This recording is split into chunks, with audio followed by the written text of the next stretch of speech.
ensuring that no violations are caused by any employer. And having short will bring us to note that in as much as it requires people to work on voluntary basis, we should also not be oblivious of the fact that we do have laws and other provisions that safeguard any type of work.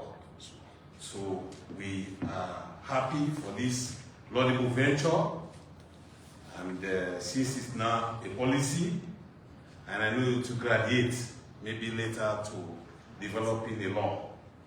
So I think when we go that far, we'll see how we can do it so that we don't see voluntarism almost in all workplaces.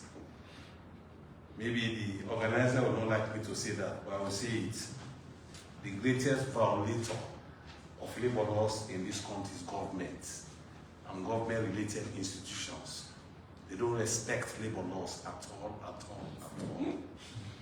They don't. And if you see voluntarism, it's more prevalent in public sector, not private. So as we pass this one, I don't want us to see us perfecting what we have been practicing. Thank God the minister and PS are here, so that we don't see it as perfecting now what we are involved in, so that we can take undue advantage. But I guess the Labour Congress will stand up to that challenge. It's short advantage taking over workers who are called volunteers. And I guess the Employment Act that we labored throughout about 20-something years to develop adequately address employment relations. So I hope, because I guess this policy is not for anything, it's about work. And if there's going to be work, I want to express a note of caution that please let people don't take undue advantage, because we are developing a policy and people try to say there's a policy. Yes, it's a policy, it's not a law. So I want to thank the organizers, and I hope this will not be the end of the engagement. As we try to conclude, let us look at it again at tripartite, because it's going to affect the work of our organization, government, and employers. So I thank you very much for making Labour Congress part of this process. We have been following this, and we are here today to validate. And I hope when we validate, we see the validated document. Thank you very much. Thank you. Thank you very much, Brother Max, for that short remark. Mr. Collier from the Sierra Leone Employers Federation will also do the same for us. Thank you very much, Mr. Seda, Deputy Minister, PS, my brother of the Social Dialogue Frame, Max. Ladies and gentlemen, good morning. The National Voluntary Policy is now being discussed, and at today we'll have a policy we can hold. It's been a process, and we must say thanks to the consultants who has worked very hard. Let's share the consultants. I worked very hard. I was there at the last workshop as well, and we went through certain sections of it, and we even went back to the first session in which somebody else represented the employers. This policy is a good policy. It has a good write-up, it has a good plan. But what can we say? Most times in Sierra Leone we have these type of things, but they are not implemented, action points are not followed. We just hope that it will be different this time. Voluntarism itself is not new in Sierra Leone. A lot of times you hear people saying I'm volunteering, they are not paying me. This is a bad thing. We need order in voluntarism. A lot of times people are volunteering but they don't receive anything. And with the Employment Act in place since 2023, we are violating a lot of the provisions there by keeping people volunteering forever. Nobody wants to volunteer until he retires. But this policy that gets a lot of issues, that volunteerism is like a stepping stone.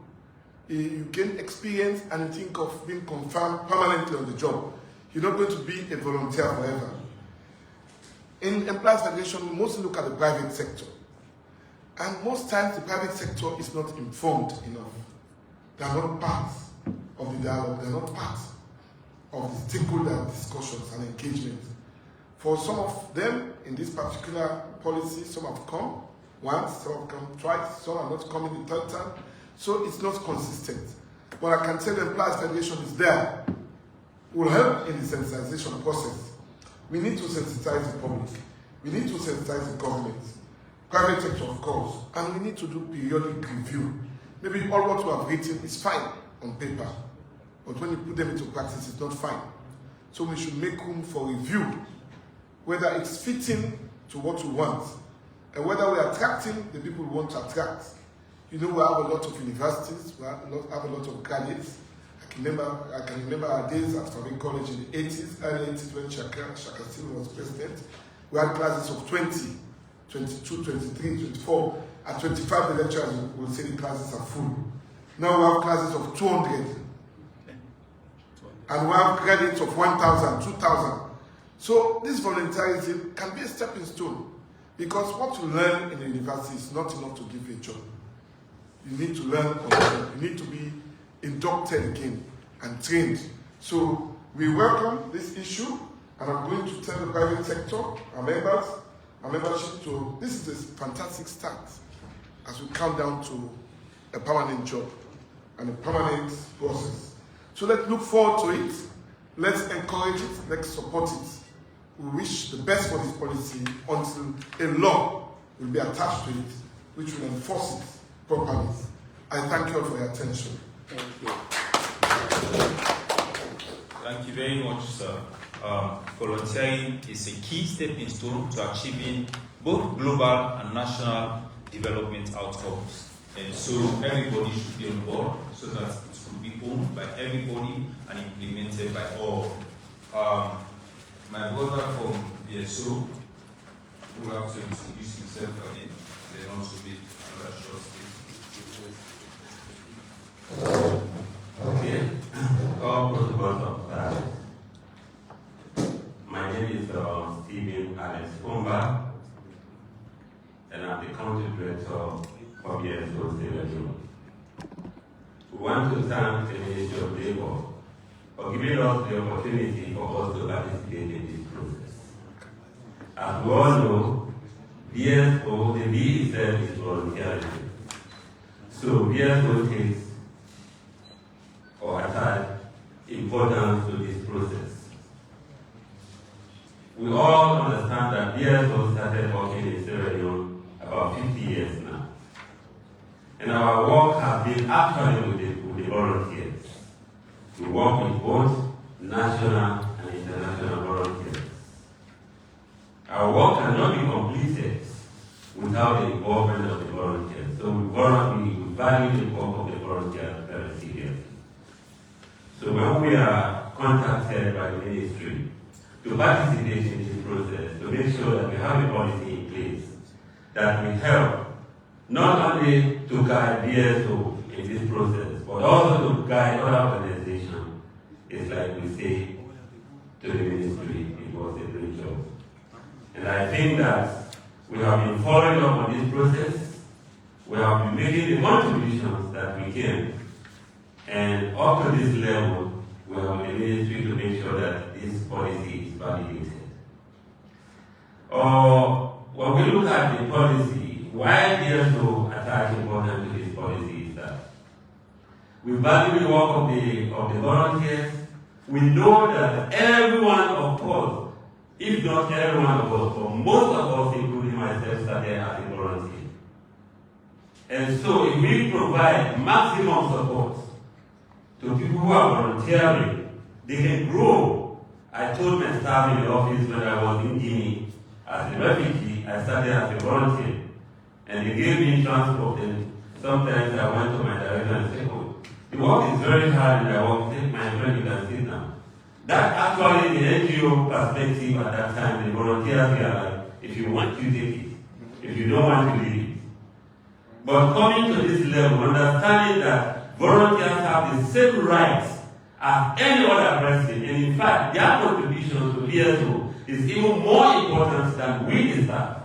We feel that there should be a clear definition of how to work with them. Especially the government can guide us because we don't want to violate their rights. We want to make sure that we respect them. We want to make sure that they also understand their rights.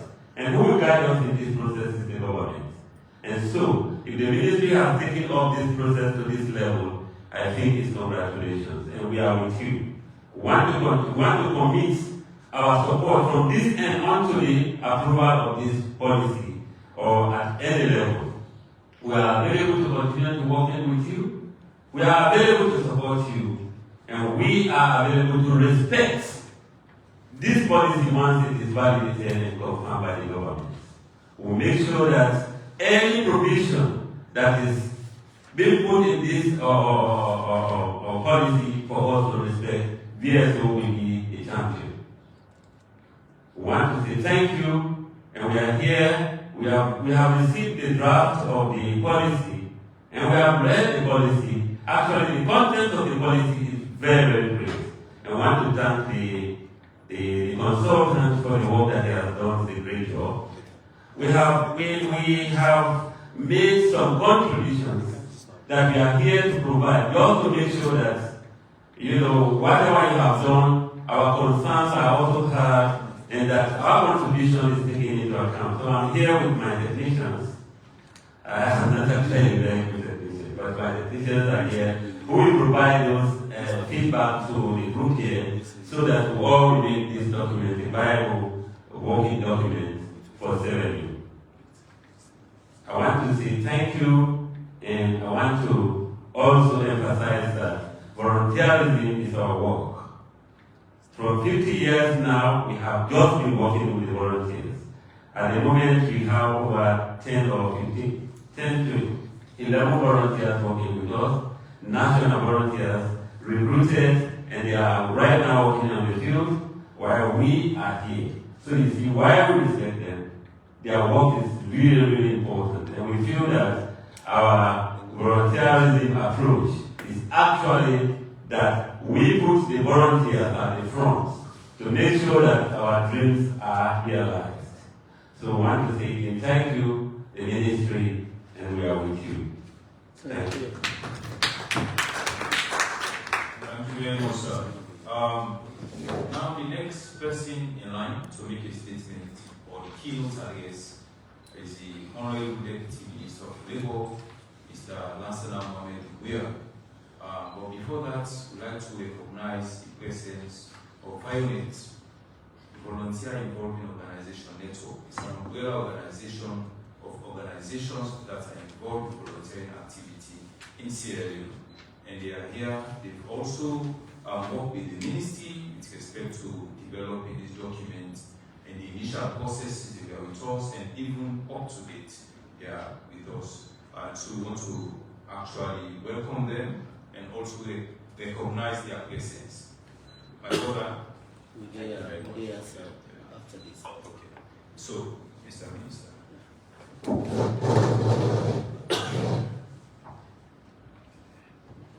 The Permanent Secretary, members of the tripartite partner Sierra Labour Congress, Sierra Employers Federation, representatives of ministry, department and agencies, esteemed representative of voluntary service overseas, esteemed volunteers, the Fourth Estate, distinguished ladies and gentlemen, good morning. It is a pleasure that I'm here to join you today to validate the draft National Voluntary Policy for Sierra Leone. You've listened to our colleagues from the Sierra Leone Labour Congress and the Sierra Leone Employers Federation. So based on their statement, I just want to bore you with few statistics. This is on the internet. In 2021, the United Nations volunteers program deployed 10,921 UN volunteers globally, marking a 15% increase compared to the previous year.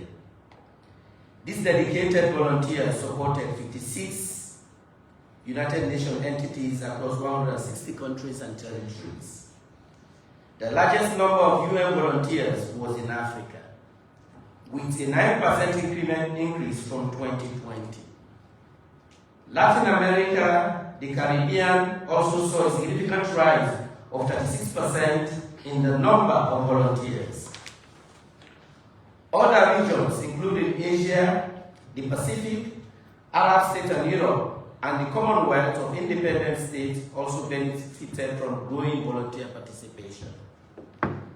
Additionally, global estimates suggest that there are approximately 970 million volunteers worldwide. However, the United Nations has previously estimated an even more staggering figure, placing the number of volunteers at 1 billion.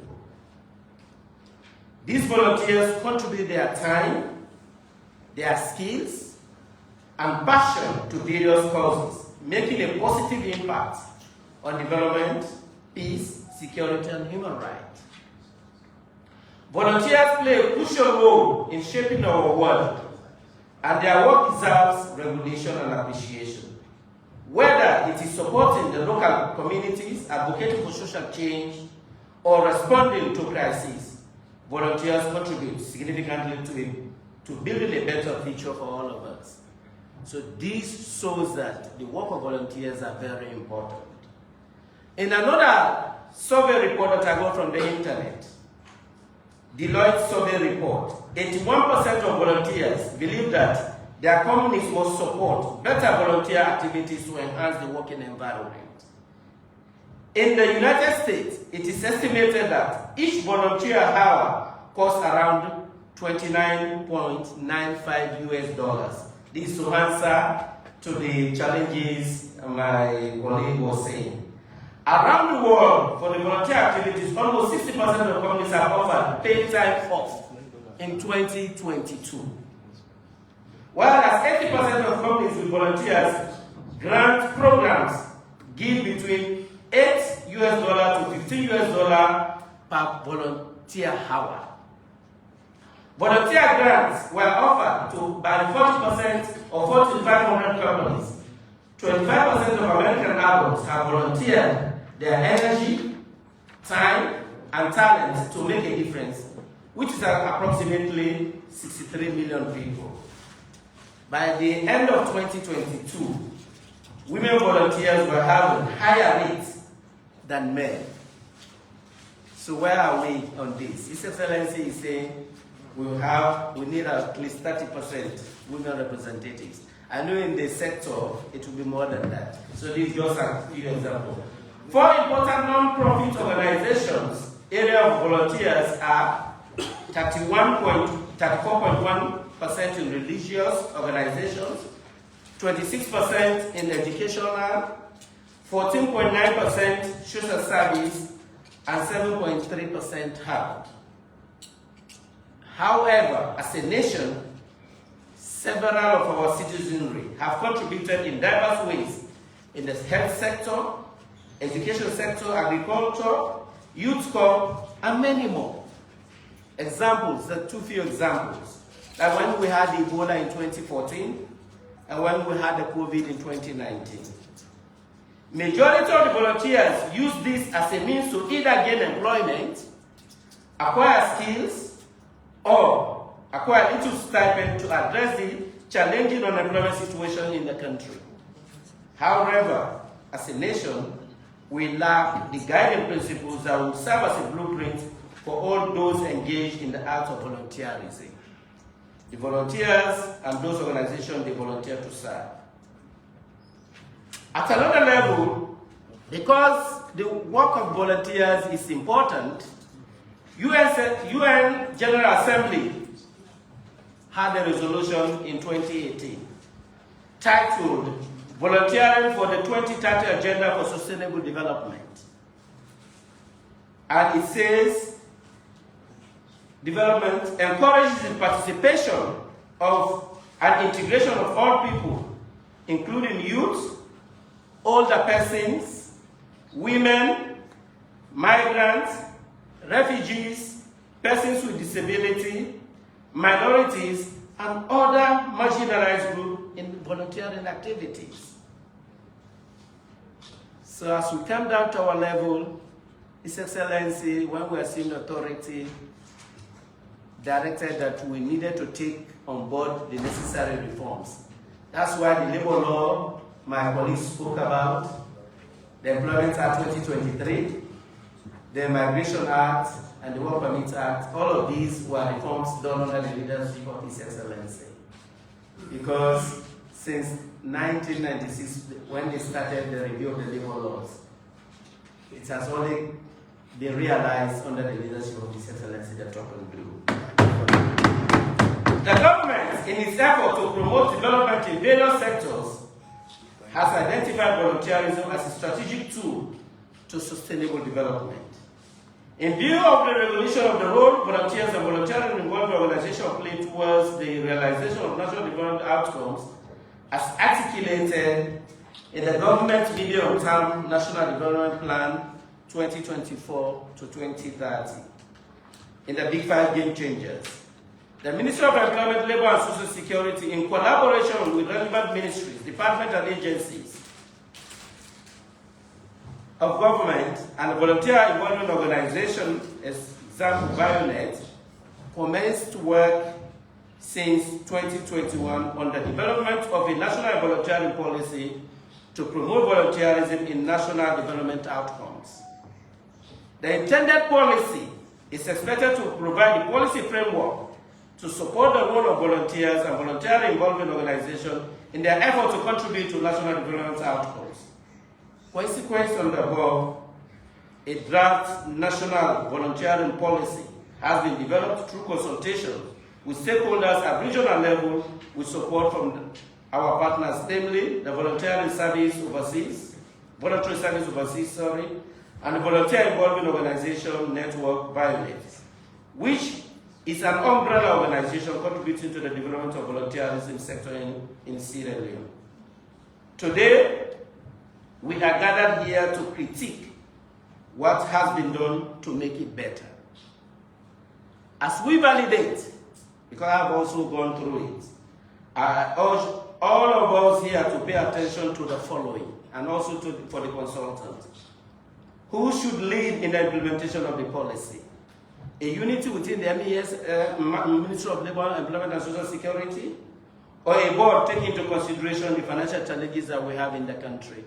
Because if we want to have a separate entity, some non-governmental organizations, some civil societies will say, hey, government want to bloat the wage bill.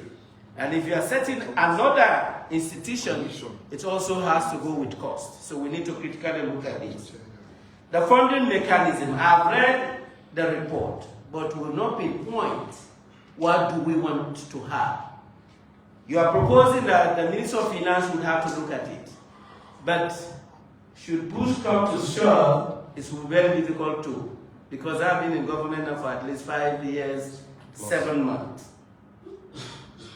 So can MPAs, can we have it in the policy that those institutions, the sectors that will be engaging the volunteers, create a budget line in their specific ministries, so that the cash will be there, it's ready. If you have a volunteer, you use it. If you don't have a volunteer, you forget about it, then you can refund the money to the Ministry of Finance. Can we have the code of conduct embedded in the policy rather than having it separately developed? Because what we are doing here is just only stopping at our level.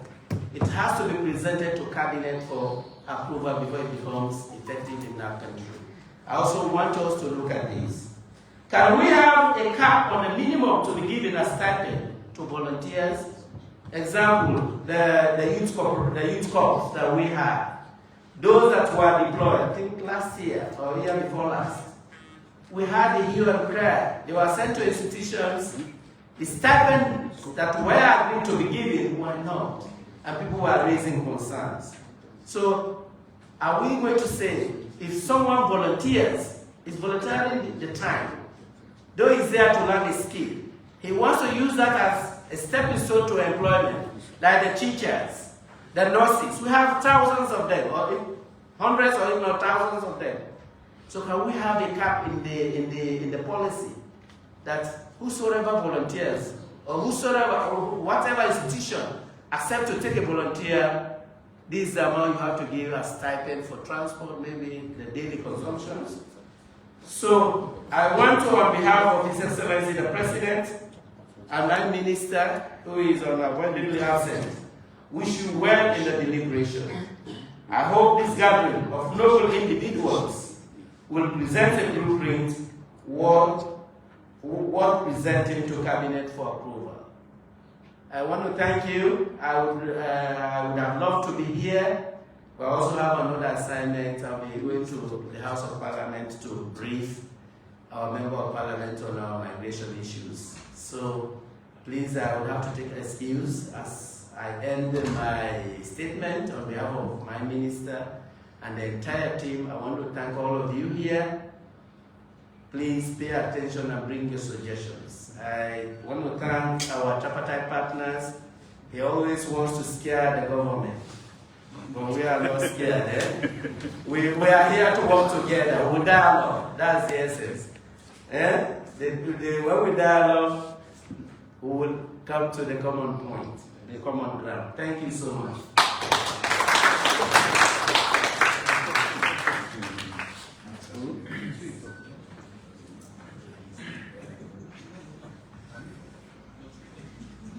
Okay, thank you very much, Mr. Minister, for that keynote address.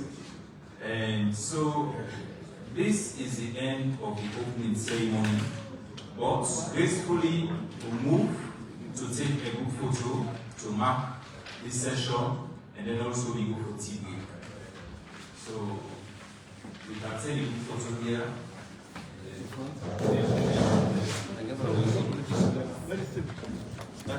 Are you taking it? You take it off. And because banner is here.